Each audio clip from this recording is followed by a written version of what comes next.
Bem-vindos ao episódio 20 do Nuvem Talks. Para quem não me conhece, eu sou Maria Marmude, arquiteta, designer de interiores e fundadora da Nuvem Design. Aqui discutimos como a inteligência artificial está transformando os fluxos de trabalho, ampliando a criatividade e redefinindo a forma como projetamos. A cada episódio, trazemos conversas inspiradoras com profissionais da área criativa que estão moldando o futuro do design. Hoje eu tenho o prazer de apresentar o nosso convidado, Bruno Raviolo. Bruno é arquiteto e urbanista formado pela Universidade Federal do Ceará com mestrado em Informática Aplicada pela Universidade de Fortaleza. Sua trajetória integra arquitetura, tecnologia e processos computacionais aplicados ao projeto. Atua com abordagens avançadas de design computacional, incluindo modelagem paramétrica, simulações de desempenho ambiental em escala arquitetônica, fluidodinâmica computacional e análises térmicas e energéticas. Sua pesquisa concentra-se em sistemas multiagentes de inteligência artificial, processos decisórios e métodos de otimização computacionais aplicados à arquitetura e ao urbanismo. Olá, pessoal! Olá, Bruno! Seja bem-vindo ao episódio 20 do Nuvem Talks. Agradeço muito a sua presença aqui conosco. É um prazer estar aqui com você, Maria, e com seu público também, para a gente poder conversar um pouquinho. Bom, gente, para quem não conhece o Bruno Raviolo, ele é arquiteto e urbanista formado pela Universidade Federal do Ceará e tem uma trajetória acadêmica que ele vai contar para a gente. Mas a gente se conheceu através do grupo da Jordana Rosa, que também foi entrevistada aqui no Nuvem Talks, e a ANAEC, inclusive um grupo de estudos e networking que eu recomendo muito, e a gente pode também colocar o link aqui na descrição do vídeo, para quem tiver interesse em se aprofundar na questão de AI e construção. Mas por hora, Bruno, mais uma vez, muito obrigada. Eu acho que essa conversa vai ser bastante interessante. Vamos falar aí de processo de projeto, utilizando inteligência artificial. E eu queria que você começasse explicando um pouquinho para a gente sobre a sua jornada como arquiteto, como que você se envolveu em arquitetura, como foi essa escolha e o que é que aconteceu de lá para agora, onde você se tornou professor e, enfim, está envolvido em pesquisas. Essa história começa, eu entrei na UFC em 2009, mais ou menos, e lá eu tive um contato com a questão da modelagem métrica, logo no meio do curso, mais ou menos, começo para meio de curso, né? Naquela época que você estava ali com Grasshopper sendo uma ferramenta muito discutida no âmbito de projeto, o que é que você poderia fazer, muita exploração formal também, né? Naquela época você estava ali com os arquitetos como Zaha Hadid, ali estava no auge, no ápice da carreira dela. E aí foi um ponto que me transformou profundamente, porque na medida em que eu fui conhecendo essas ferramentas, né, eu vi que era uma forma completamente diferente de pensar projeto, de pensar representação, né? Tradicionalmente, a gente vinha trabalhando até então os desenhos que estavam no AutoCAD, ou no começo de modelagem BIM, na disseminação aqui pelo Brasil, e ali a gente estava codificando um pensamento, né, sobre como representar determinado tipo de objeto. E daí derivava muitas outras coisas. Paralelamente também, enquanto estava nessa exploração do modelagem paramétrica, pensamento computacional, eu tive experiências na parte de conforto térmico, experiências em grupos de estudo, de pesquisa nesse sentido, que posteriormente eu levei para a parte de simulação computacional. Então, simulação computacional de edifícios, na parte de simulação CFD, de fluidodinâmica, termoenergética, essa parte numérica, né, da profissão dos estudos. Daí eu já tinha dois indícios muito claros que eu era um pouquinho diferente do arquiteto típico, né? Porque essas ferramentas, elas denotavam, na verdade, que o meu raciocínio era muito mais analítico, né? De entender e compreender as partes para fazer funcionar, né? Então, o arquiteto, ele normalmente tem um pensamento mais de síntese, de criação, de resolver os problemas. Nisso, eu me formei na UFC, né? Eu me graduei como arquiteto lá, e eu decidi conduzir um mestrado só que não foi em arquitetura, foi um mestrado aqui na Universidade de Fortaleza, no programa, no PPG, que é o Programa de Pós-Graduação em Informática Aplicada. Porque já daí eu já percebia que, assim, olha, eu aprendi algumas coisas, eu sinto vontade de aprender mais para poder entender o que é que eu posso fazer, né, com isso, como é que eu aplico, e não necessariamente estar 100% preso no território da arquitetura. Então, eu fiz esse mestrado lá, foi muito feliz, né, aí eu conheci uma série de outras coisas, comecei a trabalhar com grafos, com métodos de decisão multicritério, os algoritmos evolucionários que estavam presentes no Brasil, eles começaram a ser vistos, né, do modo formal, através de cadeiras de pesquisa operacional, ciência de dados também, inteligência artificial com machine learning.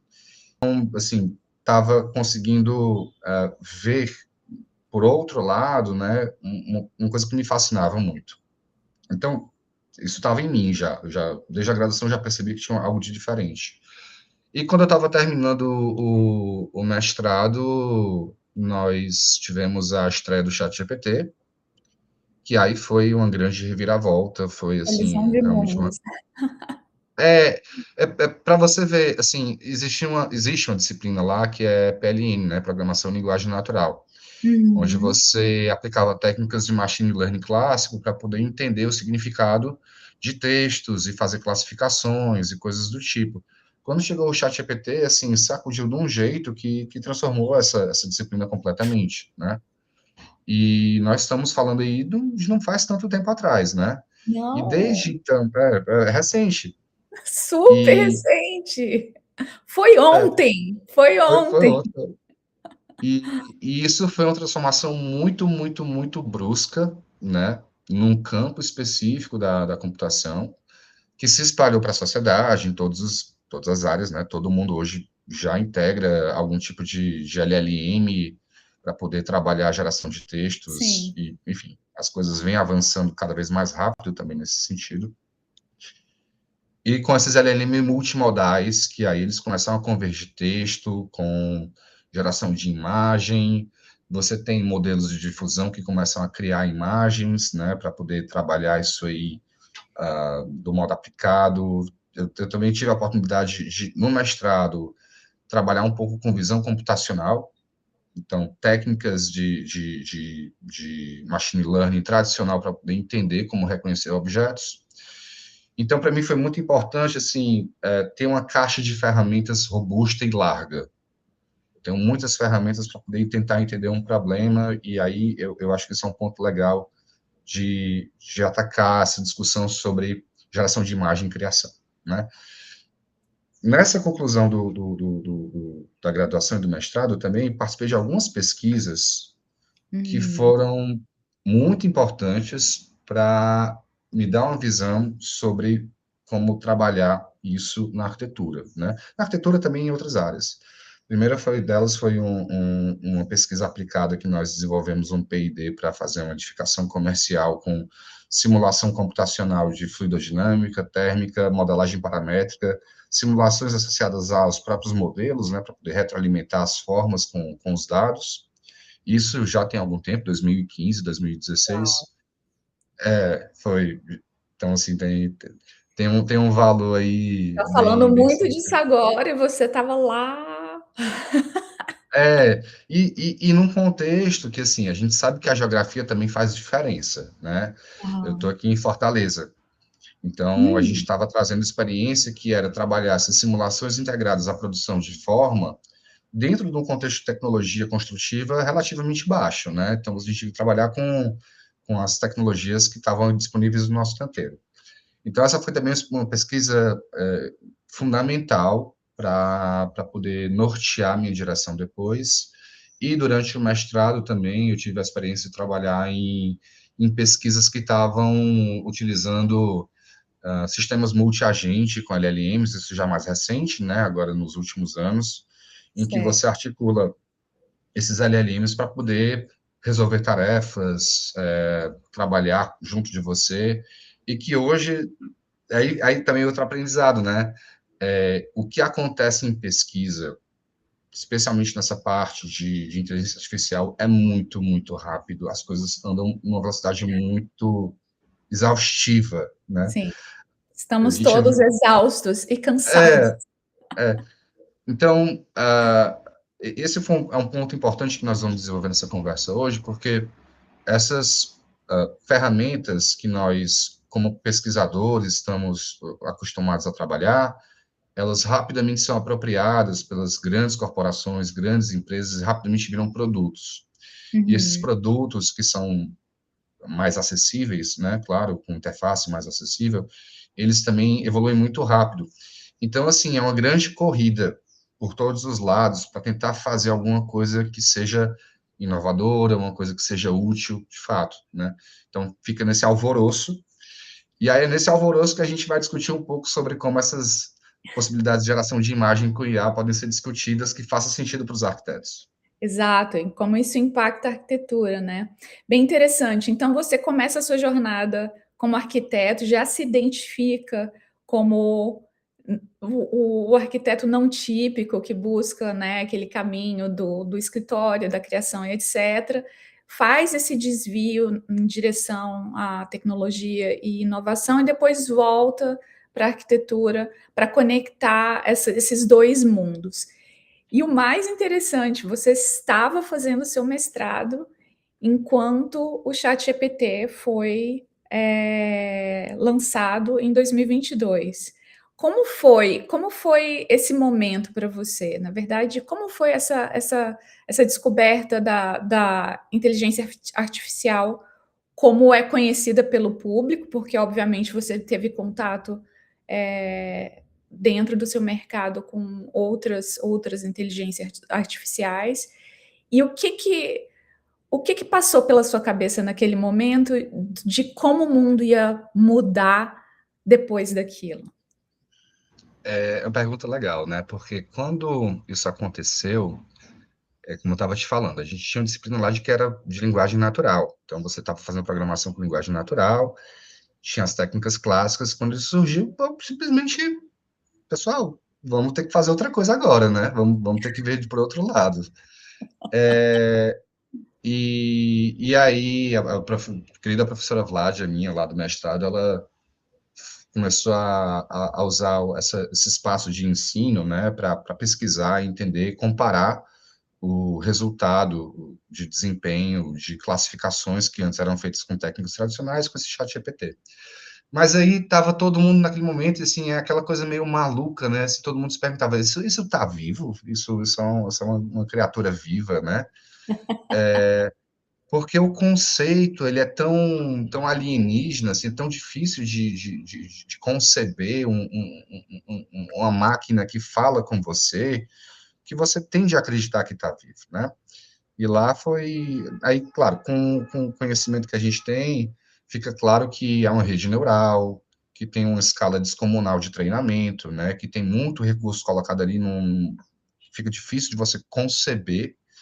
E aí, quando você atinge certo limiar nessa intensidade do treinamento, no tamanho que ele tem, ele começa a surgir inteligência emergente, né? Ele aprende e consegue conectar conceitos.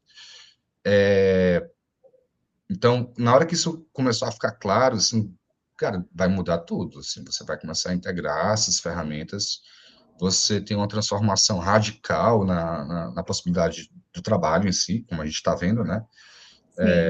Claro, conflitos, é uma inteligência artificial que vai tomar postos de trabalho, mas também eu penso da seguinte maneira, né? Não só cria outros postos para os humanos qualificados para poderem trabalhar com isso, como também vai permitir que você consiga fazer coisas que antes não eram impossíveis de fazer. Vou dar um exemplo, tá? É uma das coisas que eu ando desenvolvendo aqui. Trabalhar um sistema onde você vai fazer o compliance de informação do arquivo IFC, que é um arquivo, vamos supor, você vai gerar um shopping, um modelo federado, com trocentos modelos colocados ali. Como é que você vai garantir que a informação está semanticamente correta no cada campo que é exigido pelo Common Data Environment, né? Como é que você vai saber se de fato o projetista não botou só qualquer coisa para dizer que ele botou qualquer coisa para não constar que está faltando? Isso você não tinha como fazer, você não tinha como botar um ser humano ali para fazer isso, porque, primeiro, trabalho exaustivo, enorme, e segundo, questão de custo, né? Você vai ter o erro, tá? Humano e tudo mais. Então, esses LLMs, eles conseguem entrar, né, especialmente quando estão articulados em sistemas, né, especializados, que otimizam desempenho, que otimizam custo, eles conseguem entrar e conseguem verificar ponto a ponto como um ser humano, mas sem um custo ser humano, permitindo uma coisa que não, que não ocorria até então. Então, assim, Sim. é uma grande transformação, de fato. É impressionante, né? Você sabe que há pouco tempo eu assisti uma palestra do fundador do Xfigura, que é uma outra plataforma de IA dedicada a arquitetos, e o professor Neolith. E eles estavam falando exatamente disso, né? Teve um momento em que, durante as perguntas e respostas, eles estavam falando sobre o fato de que é possível que aprovação de projeto, por exemplo, revisão e aprovação de projeto e emissão de permits ou permissões, né, e autorizações, tudo isso desapareça de certa forma, porque você pode Sim. criar uma base de dados local com a legislação e os códigos definidos para aquele espaço. Isso alimenta um software. O projeto já sai aprovado. Então, nessas especulações do que pode ser feito, o que pode acontecer, isso é muito impressionante, né? Porque envolve uma análise de dados minuciosa em códigos super complexos, que, como você disse, um humano não poderia fazer uma análise tão rápida e tão efetiva. E aí, para onde, né, vão essas pessoas? Essas são as perguntas. Mas, ao mesmo tempo, eu acho que outras funções vão surgir, já estão surgindo. Eu estou vendo muito no LinkedIn já aparecendo profissões, vagas de profissões conectadas com IA e arquitetura.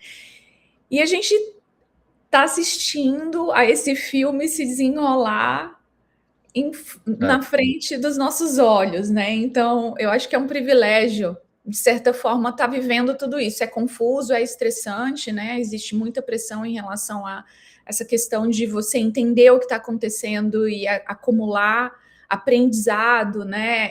Estudar e alcançar, ou pelo menos acompanhar o que está acontecendo. Então, muita pressão, especialmente se você considera que a maior parte das pessoas está buscando informação em social media, e nem sempre todas as pessoas que estão no social media estão, né, sendo 100% verdadeiros na forma como eles comunicam as coisas. Mas, enfim, tempos interessantes, eu diria. Bom, então a gente falou do seu primeiro contato com inteligência artificial e falou da sua formação acadêmica. Eu queria que você falasse um pouquinho sobre as suas conclusões depois dessa questão, né, do seu mestrado, e do que você está fazendo hoje em dia. A gente consegue perceber, assim, eu tenho uma formação do mestrado, também tenho uma formação na graduação, sobre o pensar computacional, né? Como o processo de projeto das pessoas, dos arquitetos, se adapta a essas novas condições. Quando você estava falando da questão do LLM, de como ele surgiu, tem um texto do Nicolas Negroponte, que é um arquiteto que trabalhou no MIT, da década de 70, tá? Olha só. Ele falava assim, como é que vai ser a interação homem-máquina? Porque naquele linguajar, né, era um maquinário, né, era uma máquina física que estava ali, podendo interagir com o ser humano, de algum modo, né, no processo de projeto. Então, você acionava a máquina dava um resultado, mas também a máquina podia conversar com você para você chegar no ponto melhor. Essa discussão que tem, sei lá, quase 60 anos aqui já, viu? Ela partiu de um ponto muito importante, que era, não cabe ao arquiteto trabalhar a linguagem técnica da máquina. Essa interação tem que acontecer com linguagem natural. Ele escreve exatamente assim. Então, quando a gente tem um chat GPT chegando, né, é um passo muito, muito grande nessa direção de você ter um assistente, um co-criador também, que a gente já começa a falar dessa forma, né, sobre como a gente vai trabalhar 60 anos atrás, sabe? Isso é muito impactante. Então, assim, hoje eu sou professor na Unicristos, também vou dar agora algumas aulas na UFC, na arquitetura lá, Parabéns. no curso de graduação da arquitetura e urbanismo nas duas, e também dou umas aulas na pós-graduação na Unifor, Universidade de Fortaleza, que foi onde eu fiz meu mestrado, né? Lá Legal. na de arquitetura sustentável. E, e além dos projetos que todo arquiteto acaba pegando para resolver aqui e acolá, que faz parte também, né? A gente trabalha muito com parte de desempenho térmico, como eu falei, a parte acústica, a parte energética, a parte de simulação, isso eu sempre pego quando aparece. Nessas pesquisas que nós temos desenvolvido nesses espaços, me interessa muito entender como é que isso vai ser integrado, como é que isso vai ser abarcado nesses processos de concepção e criação, né? E aí, novamente, voltando com essa conversa do Nicolas Negroponte, a gente vê que tem uma cisão, né, entre dois tipos de ferramenta. As ferramentas que são de natureza de pesquisa, que são muito mais técnicas, que requerem programação, requerem um entendimento aprofundado para fazer funcionar, e essas ferramentas de IA, né, que são de IA clássica também, de segmentação de dados, coisas do tipo, elas já têm aí pelo menos uns 20 anos que estão acontecendo ou mais, Uhum. mas são nesse ambiente laboratorial, né, de pesquisa, então são pessoas que estão ali vendo o que é que existe, como é que pensando em aplicações que são herméticas, né, que estão ali trancadinhas. Por outro lado, a gente tem essas novas ferramentas que vão ser mais acessíveis para o público médio, né, para o arquiteto que ele não vai saber uma programação Python tão fina, ele talvez não tenha um entendimento de alguns conceitos sobre como é que está funcionando, mas estão disponíveis porque, como a gente estava conversando, é aquele alvoroço. A Google quer produzir, a Meta quer produzir, o ChatGPT quer produzir, né, a fundação do Antropic. ChatGPT, Anthropic, então, assim, todo mundo quer botar isso, quer fazer funcionar, né? Então, é um panóplio de ferramentas e conjuntos de sockets que vão fazer de MCP, que vai fazer funcionar de som, muita coisa. Nessa pesquisa que a gente vem desenvolvendo, a ideia é o que tá, vamos entender o que é que tem, o que é que pode ser apropriado como parte da exploração do conceito, como é que isso vai impactar diretamente os primeiros, os early adopters, né, os arquitetos ali que estão Uhum. na massa de mercado que querem usar isso. Então, as pesquisas que vêm sendo feitas vão apontar para o quê? Tá, eu tenho uma ferramenta que me é acessível, é linguagem natural. Como é que ela funciona? Nem todo mundo sabe como é que funciona. Como é que é o processo de geração de imagem? Nem todo mundo sabe. Então, eu tenho esse espaço com os meus alunos, numa disciplina especial que nós estamos fazendo, que é o Tópicos Avançados de Representação, em que eu passei o desafio de ensinar para eles alguns conceitos fundamentais de LLMs, de IA, de como é que esses modelos são gerados, o que é a rede neural, e que a gente tem que suavizar esse linguajar para poder caber dentro da visão de mundo do arquiteto, né, que o arquiteto Claro. médio, né, claro. E como é que isso vai acontecer? Como é que isso vai ser inserido, né? Então, nós tivemos algumas experiências interessantes já. Logo de cara, eu acredito que essa criação das imagens, né, a gente tem que ter, como arquiteto, controle. O controle é inegociável, ele é absoluto. Existe a cocriação, existe a coautoria, existe a questão de um autômato desses, né, no sentido mais original da palavra, está ali criando imagens. Então, esse conceito do arquiteto que é o criador e tem esse agente que te apoia, né, ele cocria também. Então, você vira o crítico, você fala assim, isso eu gostei disso, eu não gostei, mas o controle é inegociável. O controle sobre o desenho, sobre a forma que você quer específica, você tem que ter isso. E outro problema que a gente já conversou também em momentos passados é da consistência, né? Como é que eu vou ter Certo. um projeto consistente? Como é que eu vou conseguir garantir que a imagem que eu estou usando aqui, ela representa a mesma coisa no outro ponto de vista? São os dois primeiros problemas e fundamentais que nós Grandes temos. desafios. E que, sendo muito sincero, a gente não tem uma resposta adequada ainda para esses problemas. Ainda não Hum, surgiu essa ferramenta para resolver isso. Tem surgido muita ferramenta, inclusive ferramentas especializadas em arquitetura, né? Mas ainda existe a exploração sobre como chegar no ponto ideal. Então, voltando para essa questão, sugeri à turma, né, um trabalho que era interessante. Bom, vamos pegar aqui alguns exercícios. Primeira coisa, o desenho não sai da criação. Então, o primeiro exercício que a gente fez foi, eu vou trazer para vocês croquis lindíssimos de arquitetos que são super artistas aqui, que tem um livro lançado das cidades do interior do Ceará, e vocês vão usar essas imagens como base para gerar renders fotorrealistas. Então, vocês vão receber um desenho, e claro, né, nem todo mundo desenha tão bem, vocês vão escrever um prompt e vocês vão discutir aqui os resultados. Então, eu vou compartilhar aqui a tela para que a gente possa ver um pouco do que é que foi gerado.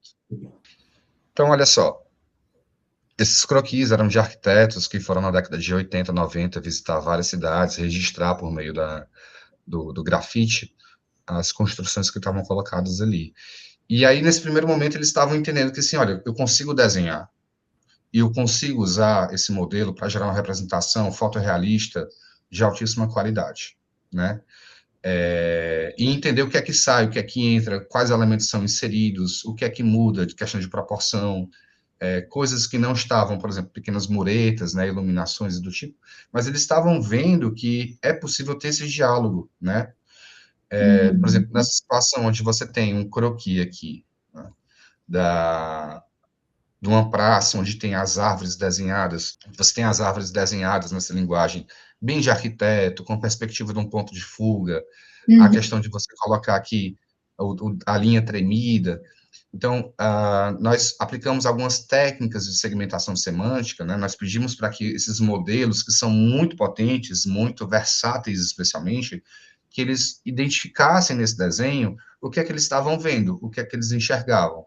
Eles recebiam uma descrição textual da foto e falam, olha, agora eu quero que você crie você faça um mapa dessa segmentação semântica, que é uma técnica que vem da visão computacional, para identificar esquadria, guarda-corpo, parede, elementos de adorno, né, cúpulas, cobertas, pessoas, e por aí vai. Então, esse já é um subproduto que foi gerado para retroalimentar o processo de geração de imagem, né? Recebendo, então, no final, uma renderização como essa. Então, uhum, tem um lado muito legal, que é de entender como esses modelos podem ser utilizados nesses processos mesmo tradicionais, né? Aqui foi um outro exercício que nós fizemos, onde eles tiveram a tarefa de realizar alguns registros de espaços que eles escolhiam, como se fosse uma pequena reforma, né? Eu vou visitar uma lojinha, vou bater algumas fotos, vou desenhar em cima. Então, no desenho que eu pedi para eles, o desenho no branco e no preto, ele entra como uma restrição que alimenta o modelo, para o modelo saber, eu tenho que seguir essas linhas guias.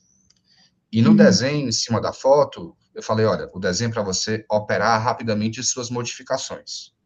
Você bate a foto, você vai cobrir com um papel manteiga, você vai botar as linhas do que você quer, você vai tirar o que você não quer, para que você não tenha que modelar. Vamos ver se dá certo, né? Então, nesse processo, eles tentaram, voltaram, viram que é um processo que é muito individual de aprendizado de cada um, né? Eles vão construindo as ferramentas, os prompts, vão testando, indo e voltando, mas eles entenderam que, no final das contas, o preto no branco do desenho, ele é uma restrição que alimenta o resultado final, com um certo grau de controle, que não é completo ainda, que não é absoluto. São coisas que precisam ser ainda mais desenvolvidas. Aqui, por exemplo, eu acho muito legal esse desenho uhum, super bonito, onde você tem uma paisagem, né, das casas ao fundo, e tem os coqueiros, mas também tem umas árvores que parecem uns pinheiros aqui, uma coisa que no próprio desenho já fica difícil de entender o que é, né? Na segmentação Uhum. semântica, é identificado parede, coberta, vegetação, tipo de vegetação, né? Você vê que o verde é diferente, e depois Aham, é sim. gerado um render onde você tem esses elementos que vão entrar aqui. E nisso, é claro que tem coisas que, que não é num prompt só que você tem o resultado final, né? Você vai ter algumas pequenas imperfeições que vão exigir um retoque, seja um retoque setorizado, que vai precisar de aplicação de algumas técnicas, como mascaramento seletivo, para você só refazer aquela parte, né, que é o inpainting, onde você cobre Uhum. de preto tudo que você não quer mexer e deixa de branco só o que você quer mexer, e você manda as duas fotos novamente. Então, foi parte desse aprendizado deles entender que a ferramenta não é perfeita, né? Mas a ferramenta ajuda você a visualizar a sua ideia de um modo muito mais rápido, de um modo muito mais celery, né? Aquilo que você quer criar. Então, tem umas imagens muito legais, né? Você vê, assim, que são muito persuasivas, eu vou botar dessa forma. Achei muito legal você mencionar essa questão da criação, da cocriação, do controle e da consistência, né? Então, acho que algumas coisas por aí, eu acho que, inclusive, esses temas foram os temas que nos conectaram, de certa forma, né, Isso, no grupo de WhatsApp, porque é uma busca, eu acho que da maior parte dos arquitetos, designers de interiores, é exatamente essa questão da consistência, né, e do controle e consistência. Primeiro, acho que eu queria colocar um espaço para falar que eu acho bem interessante essa questão da cocriação, especialmente quando eu estou falando de projetos mais conceituais, onde eu não necessito do controle, né? Então, a primeira ferramenta que eu me apaixonei nesse momento de virada ali do surgimento do ChatGPT foi o Midjourney, que é exatamente isso, né? Então, você, através da linguagem natural e um prompt mais estruturado, eu diria, não linguagem natural, você define o que você quer, né? Desenha um framework do que você quer e a máquina vai te dando os resultados e você vai criando infinitas variações e faz essa curadoria. Isso é uma coisa que eu acho que para a parte de desenho conceitual é muito importante, né? Você ter essa possibilidade de criar essas variações. Eu acho que o arquiteto, especialmente, tem uma mente que gosta né, de ver essas variações e de escolher e sim, determinar. Mas, obviamente, chega um momento em que você está desenvolvendo um projeto e toda essa parte de controle e consistência, ela passa a ser extremamente importante. Na maioria das vezes, o que acontece é que você pode até estar utilizando uma mesma base de imagens, mas os resultados, dessa visualização, né, que todo mundo chama de renderização, mas na verdade é uma visualização, ela a consistência não é mantida, né? Então a gente tem alguns problemas decorrentes, que são a criação de elementos que você não esperados, a mudança de materiais e às vezes a consistência ela também é quebrada por uma variação de iluminação, né? sim, De textura e etc. E tudo isso gera um problema que é conectado com o fato de que você, para alcançar isso, você acaba gastando muito mais tempo do que o esperado, né? Ou seja, sem o impacto do tempo. sim, Então, você está usando a inteligência artificial para te ajudar a ser mais eficiente, mas você acaba gastando muito tempo fazendo isso. E se você quer alcançar mais controle, a gente vê muito essa indicação para chegar e ir para outras ferramentas que são mais técnicas. E aí a gente chega naquele impasse, ou seja, então passa a utilizar ConfigUI, mas o Uhum. ConfigUI ele demanda um conhecimento mais técnico, profundo da ferramenta para você conseguir alcançar os resultados, e muitas pessoas ficam nesse impasse. Então, eu estou usando a inteligência artificial para conseguir alcançar um resultado de certa forma rápido e eficiente, não consigo esse resultado, eu tenho que ir para uma ferramenta mais complexa e acaba criando esse desafio de qual é o propósito disso, então, né? Será que não é Sim. melhor eu simplesmente fazer meu 3D e fazer a renderização real e fazer uma melhoria dessa renderização com IA, se for o caso, né? Então, acho que é uma questão de... É um impasse, assim, que eu vejo que a gente está. E aí eu fico interessada nessa questão que você fala do mapa semântico, né? Que é uma coisa que você traz como parte do seu processo de criativo e de projeto com seus alunos. E eu queria que você falasse um pouco mais sobre isso. Por que é importante criar o mapa semântico? E qual o significado do mapa, dessa criação, o impacto da criação do mapa semântico, significado de criação, no resultado final, num resultado final que seria mais consistente, mais fiel à ideia inicial. Pronto, vamos lá. Excelente ponto, porque tem muita coisa colocada aí, né? De fato, a gente se questiona, vale a pena modelar? Fazer um modelo no BIM, no SketchUp, vale a pena fazer uma pré-renderização para poder só ajustar alguma coisa ou outra, né? Uhum. Eu acho que isso ainda é uma pergunta em aberto, mas não há muita dúvida de que a direção é de uma automação plena, sabe? É o que a gente estava também conversando em outro momento, que, assim, a tendência é que a questão da consistência e do controle, eles, nessa corrida maluca para ver quem tem a melhor ferramenta, que vende mais, e nesse ambiente que a gente está inserido, eu acho que isso vai ser puxado também por outras indústrias, inclusive talvez a cinematográfica, que vai precisar disso para criar filmes a um preço muito mais reduzido, sabe? Então, eles vão ter, provavelmente vão ser um vetor de força nesse sentido. E aí vamos discutir um pouco o ferramental a partir do mapa semântico, né? O que é o mapa semântico? Ele é uma técnica da visão computacional, onde você vai segmentar os elementos que estão ali num frame, né? Em função do significado deles. Só que ali você fazia com uma rede neural específica, treinada para reconhecer objetos, né? Então, você tinha uma estrutura, um backbone ali, especificamente para aquilo, né? Para você identificar, a pessoa, é aquela história, a câmera de segurança na cidade, né? A pessoa que está caminhando tem aquele quadradinho verde ali, foi feita uma segmentação semântica para identificar aquilo ali é uma pessoa ou aquilo ali é um carro, né?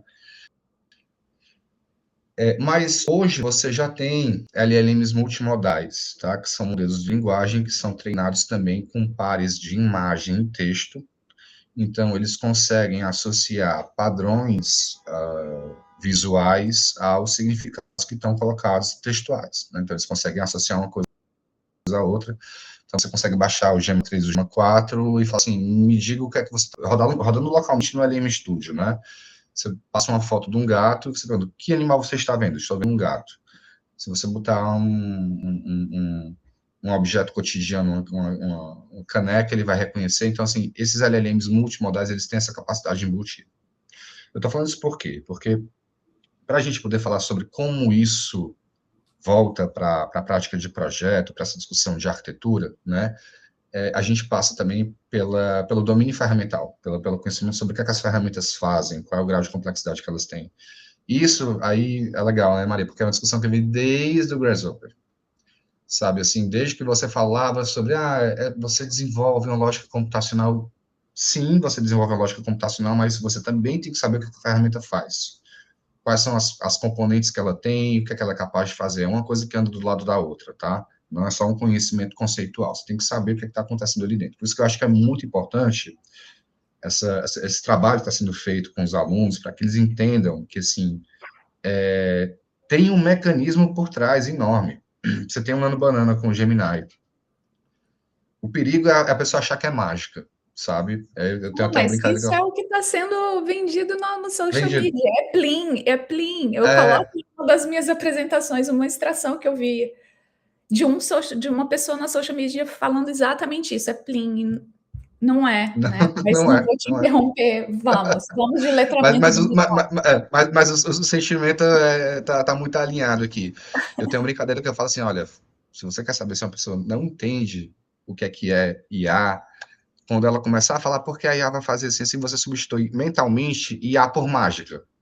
Se fizer sentido, porque a mágica vai fazer assim, assim, assado, e ela não explicar a parte do técnico, é porque ela não está demonstrando um domínio real, né? Então, Uhum, assim, a gente sabe que tem muita gente hoje vendendo curso, vendendo uma série de ideias que não bate com a realidade. Então, por exemplo, eu vou trabalhar, no primeiro momento, para chegar no Conf, tá? E no mapa semântico aplicado, eu vou falar sobre o que é o dano banana com Gemini. perfeito. Ele não é um objeto que você está conversando com ele. Quando você baixa um LLM e roda localmente, o LLM ele é só uma rede neural que aprendeu a predizer tokens com base no que você está falando para ele. Ele só vai cuspir caractere. Essa é a ilusão, né, que é criada, é a partir desse mecanismo. Para você realmente poder achar que está conversando, toda vez que você vai conversar com ele, você vai mandar uma mensagem, a caixa de texto, que a gente chama de context window, vai aumentando porque vai botando a sua fala, a resposta dele, a sua fala, a resposta dele.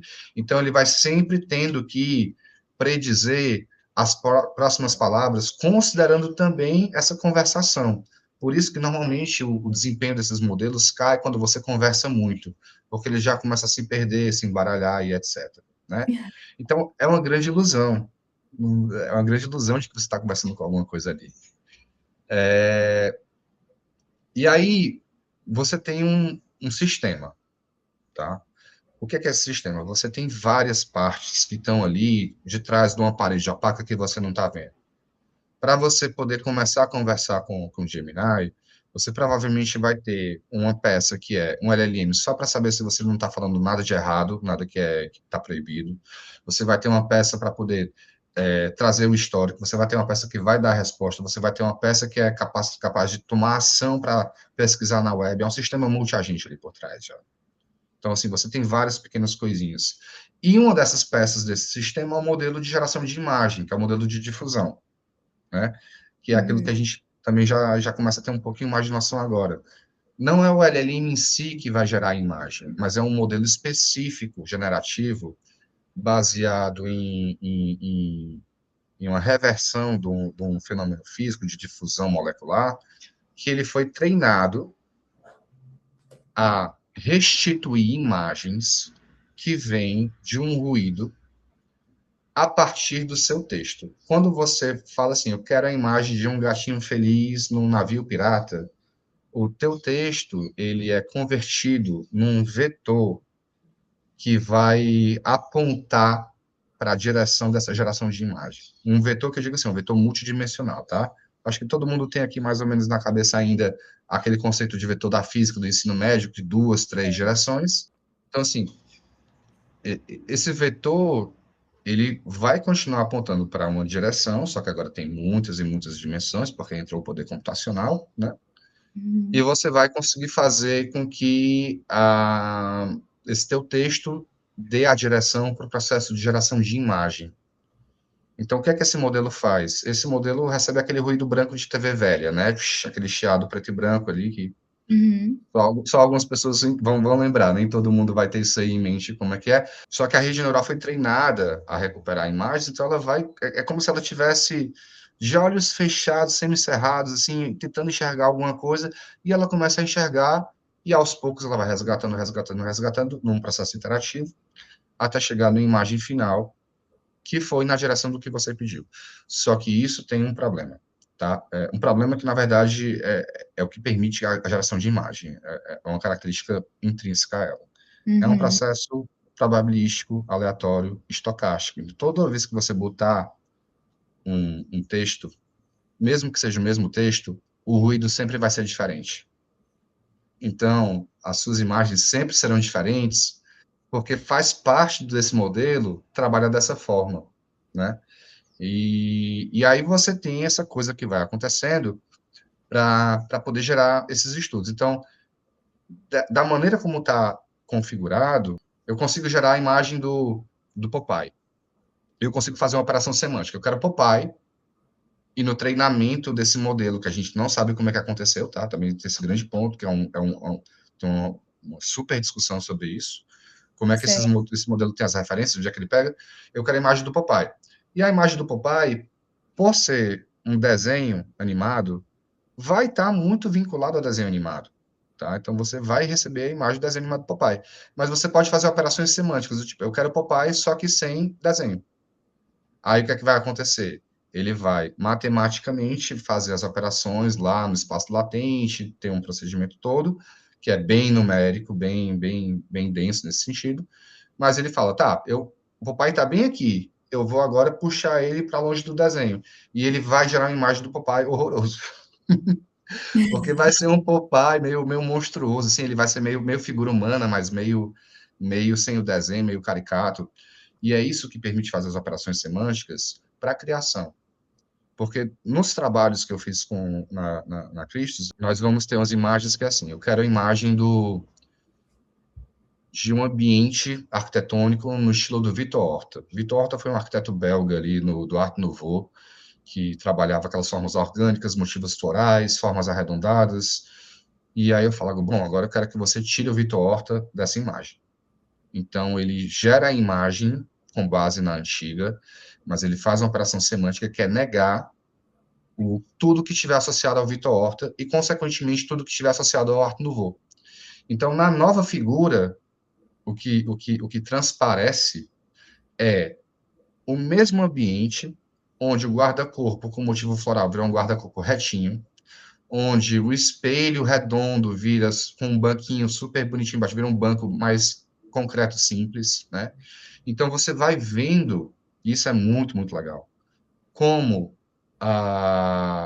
os elementos arquitetônicos que estão ali na imagem, eles têm proximidade com esses significados. Bom, beleza. Estou aqui ainda no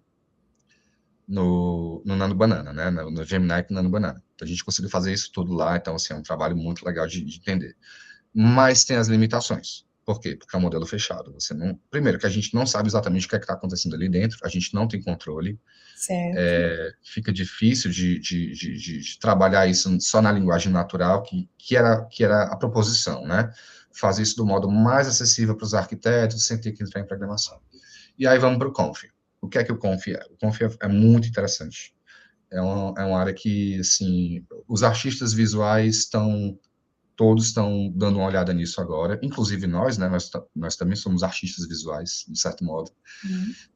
E ele me lembra muito Grasshopper, né? Porque ele é um ambiente de programação sintaxe visual. Então você vai colocar ali, codificar as funções para construir um modelo funcional de geração de imagem, onde você tem muito mais controle sobre a aplicação de refinamentos com os LoRAs, que vão dar uma camada de expressão específica para os modelos que você vai utilizar.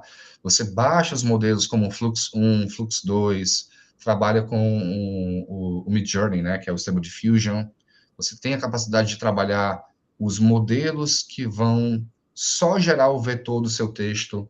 Então, o grau de controle é muito maior, né? O grau de profundidade é muito maior, e ele permite que você consiga, por exemplo, trabalhar as máscaras, os mascaramentos das regiões que você quer trabalhar e das regiões que você não quer trabalhar. E é aí que volta com o mapa semântico, né? Porque o mapa semântico, quando você tem você aplica um modelo de segmentação, você consegue identificar bem direitinho o que é uma parede, o que é um piso, o que é um baffle. E aí, claro, tem uma discussão que a gente abre aqui, tá? Pode ser que exista espaço ainda para gerar modelos de segmentação só para arquitetura, especificamente para arquitetura. Baffle, Uhum. cadeira, o que chamava de molho, né, nos 3D, que é Madeira, né? Acabamentos também. Carpete. acabamentos, carpete.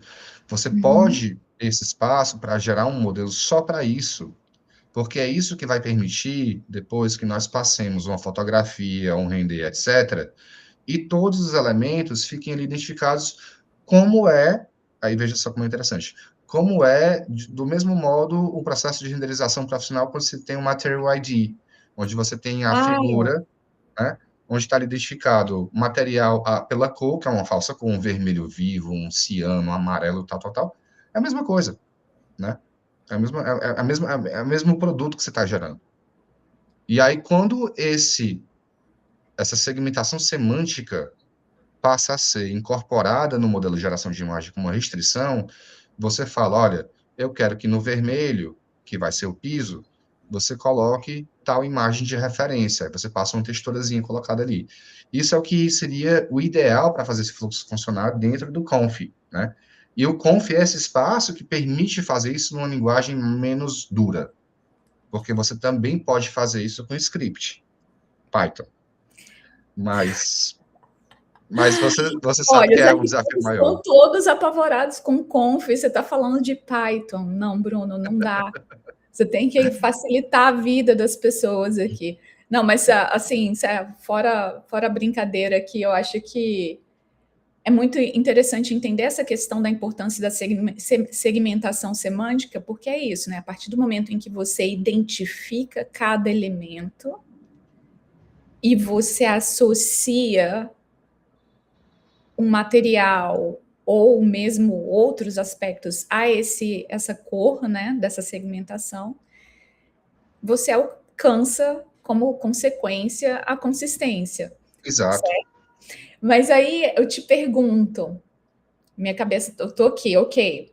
Se eu não quiser usar o Config AI, eu conseguiria fazer esse mapeamento considerando o que você falou, né? Segmentação semântica para arquitetura ou para design de interiores, por exemplo, em outra ferramenta e fazer essa associação em outra ferramenta, eu já estou aqui, vibe coding na minha cabeça, né?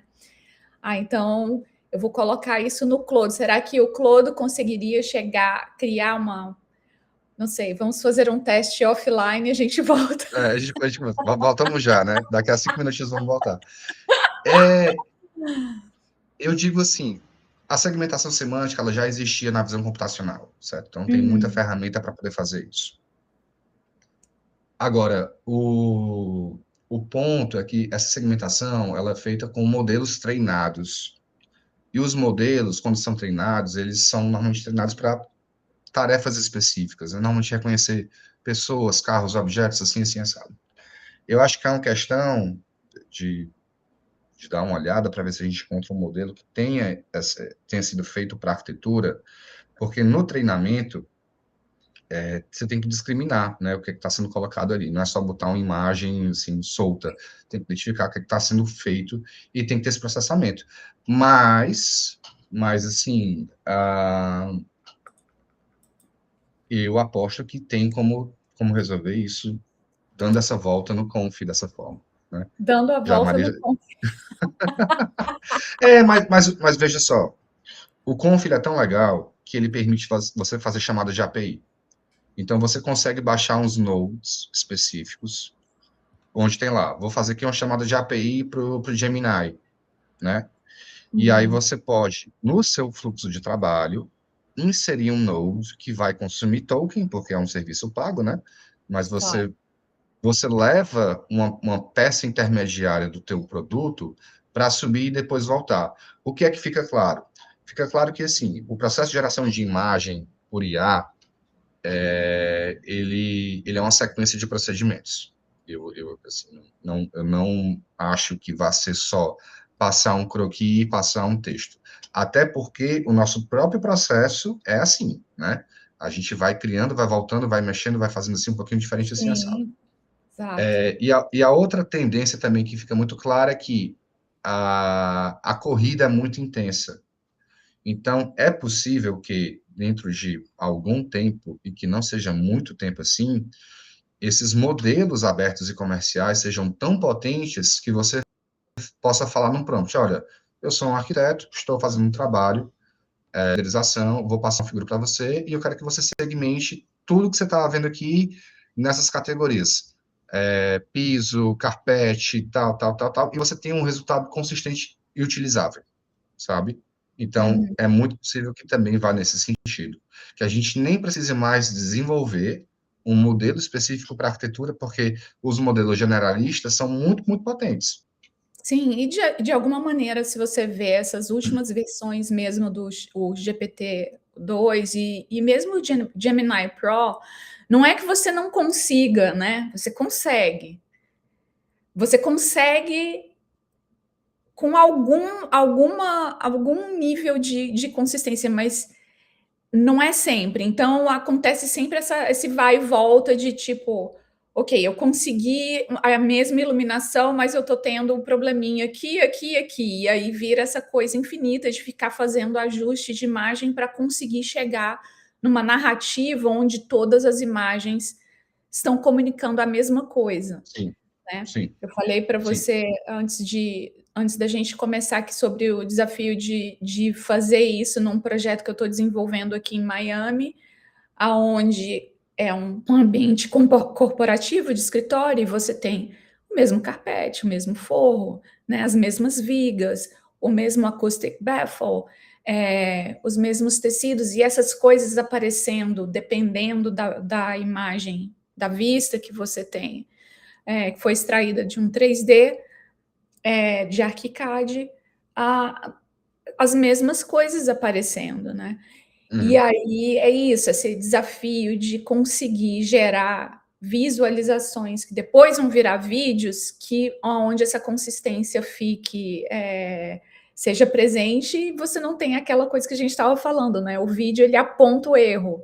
Ou seja, se É, você vai de um lugar para outro e não tem essa consistência, o baffle cinza se transforma no meio do caminho em um baffle de madeira, né? Então, é, é.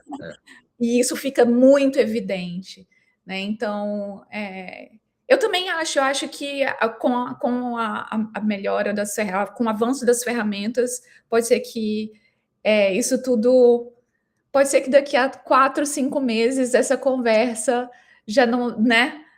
Isso tudo seja um passado. A gente não Exato. sabe. Exato. Mas assim, isso que a gente vem conversando, né?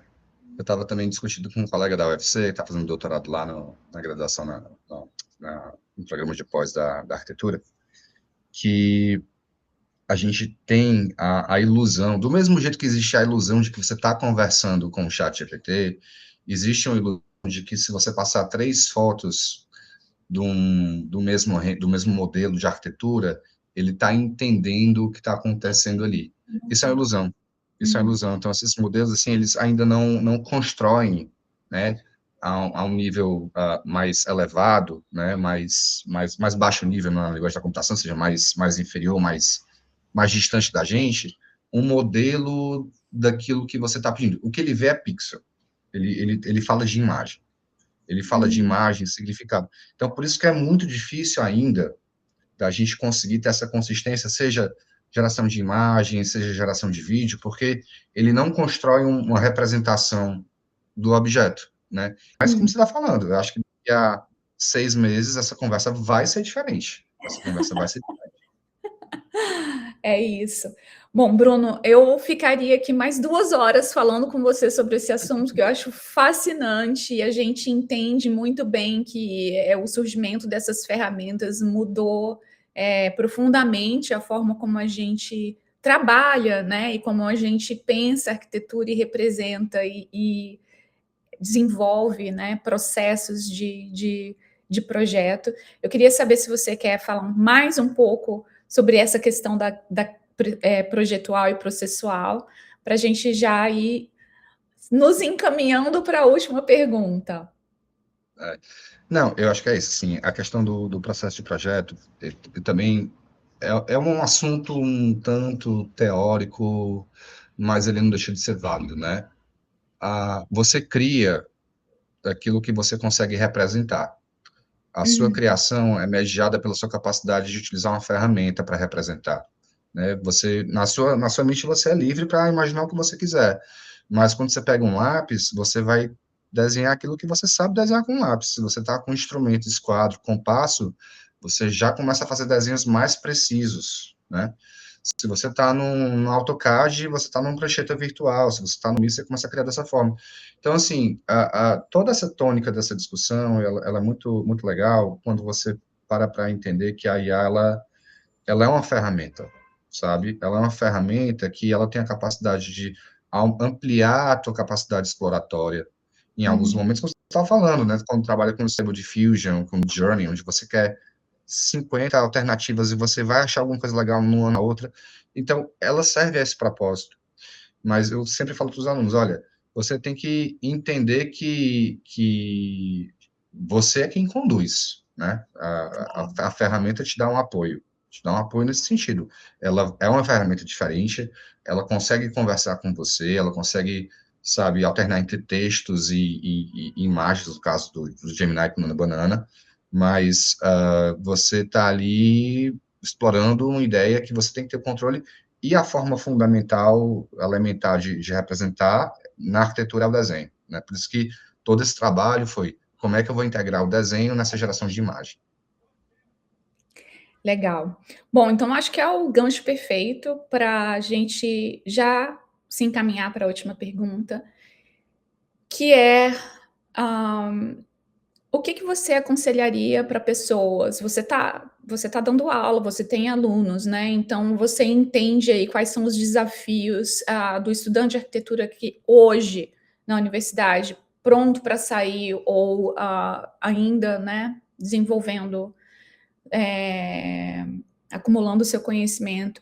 Então, o que que você aconselharia para um estudante de arquitetura ou mesmo para um profissional de arquitetura ou design de interiores que tá sofrendo essa pressão psicológica, né, de se ver, obrigado, de alguma maneira, a aprender essas ferramentas, ah, mas não sabe exatamente que caminho percorrer e por onde começar. Tá, ótima pergunta. É uma pergunta muito difícil também, porque a gente tem algumas direções, né? Primeiro que eu acho é tente acompanhar o que acontece. Tente acompanhar o que está acontecendo no cenário.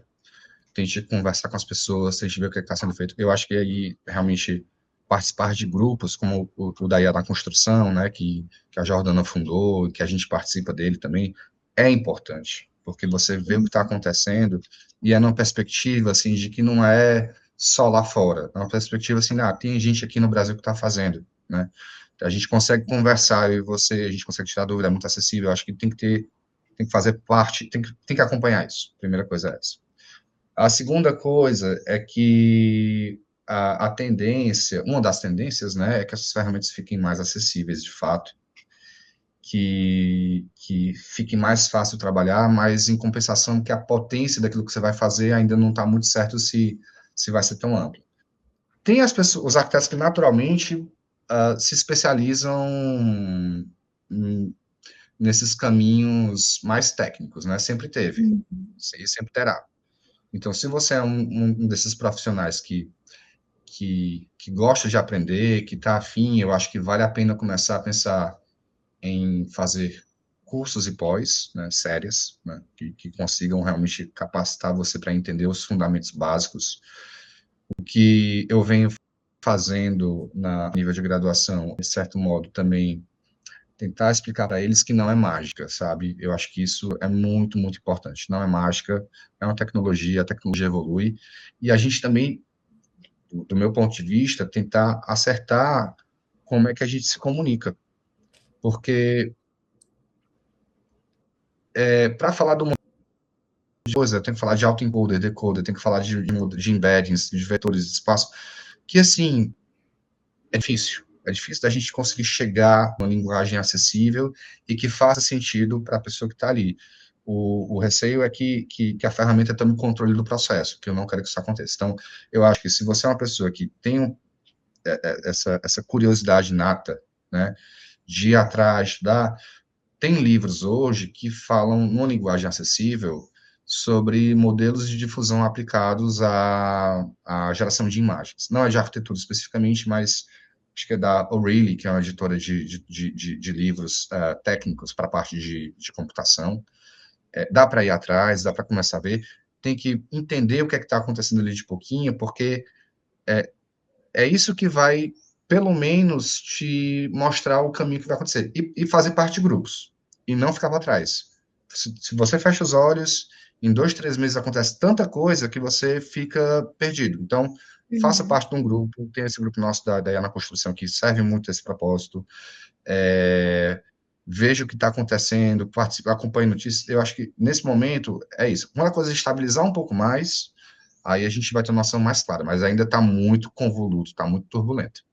É, exatamente, né? E eu acho que não necessariamente a pessoa tem que aplicar todas as coisas, mas ao menos acompanhar o que está acontecendo. E para mim, eu acho que esse ponto que você tocou, que é de aprender o fundamento básico, né? A Marcela Carone, que também foi entrevistada, você conhece a Marcela, né? Sim. Aqui pelo Nuvem Talks, ela falou na primeira entrevista desse ano do Nuvem Talks, né, da importância do letramento digital, entender esses termos, né? O que é uma rede neural, como que a ferramenta funciona, por que não esperar essa consistência Uhum. como a gente falou aqui hoje, né? Porque é uma limitação mesmo da ferramenta, então não é estou sendo incapaz de utilizar a ferramenta como muitas pessoas estão dizendo nas redes sociais que é só mágica. É muito engraçado porque eu já tive essa oportunidade também de ver, de fazer curso, não de brasileiros, mas de tutores estrangeiros, aonde na rede social a pessoa faz a demonstração assim, e é no passe de mágica, mas durante a aula ao vivo você vê que não é exatamente Ah, assim, não é, não é. né? Não é, não. Eu vou te contar um caso, que assim, aí eu vou voltar um pouco na era paramétrica, né? Na era paramétrica, o pessoal fala, não, fabricação digital vai fazer assim, tudo assado, você vai fazer um desenho, um modelo, todo, as peças são todas diferentes, vão para uma máquina para cortar, sai da fábrica para a obra. Cara, quando você vai ver, o processo nunca é bonitinho assim. Então, teve um caso do Norman Foster, que ele fez um prédiozinho lá, acho que foi na Suíça, que a ideia era essa, né? Vou fazer aqui as peças de madeira, como se fossem escamas. E na hora do vamos ver, assim, pegaram um monte de polonês para poder fazer ali na mão e construir. Então, assim, tem muita diferença entre o discurso que é colocado, né? De que funciona assim, é rápido, etc. E para acontecer, tem muita diferença. Então, tem que estar Uhum. consciente disso.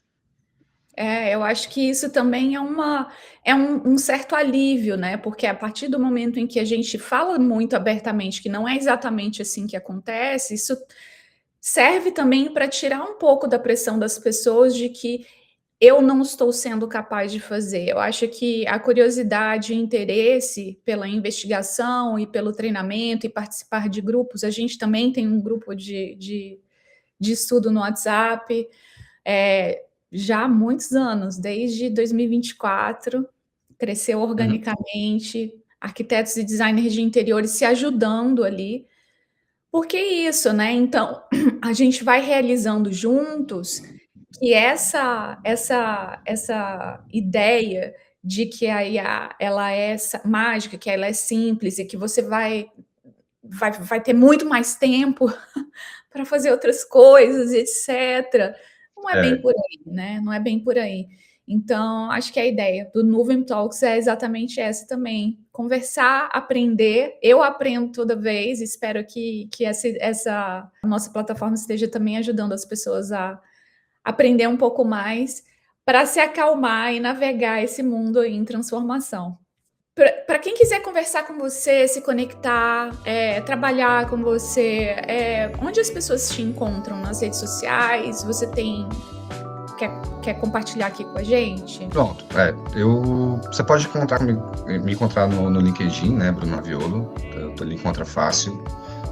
Eu Uhum. tô no Instagram também, tem um Instagram que é meio híbrido também, né? É o pessoal que é meio profissional. E tem o grupo da IA na Construção, que eu tô lá também para poder conversar com todo mundo, né? Uhum. E, e eu concordo plenamente com você, sabe, Maria? Eu acho que tem que, tem que conversar, tem que acolher. Ninguém sabe tudo desde o começo, assim, tem que ter muita humildade nesse sentido. E acolher, sabe? Perceber quem está ali chegando. Tem muita gente que é curiosa, que nunca ouviu falar, que vai conhecendo aos poucos. Então, todo mundo é bem-vindo. ver se esse barco ainda vai zarpar, tá? Tá todo mundo querendo subir ainda. Muito legal. Bom, estou muito feliz de ter te recebido aqui, Bruno. Foi uma ótima conversa. Espero que a gente consiga fazer outras, de repente um tutorial. Mas é isso, esse foi o episódio 20 do Nuvem Talks. Para quem quiser se conectar com o Nuvem Talks, a gente está no @Nuvem Talks, no Instagram e, obviamente, no YouTube e no Spotify. E também tem o Instagram da Nuvem Design, que é a minha empresa. Bom, muito obrigada pela sua presença, Bruno, e a gente vai se falando ali no IA na Construção. Terminado, então. Obrigado, Maria, pelo seu espaço que você cedeu aqui para a gente conversar um pouquinho. Muito legal. Vem com a nuvem.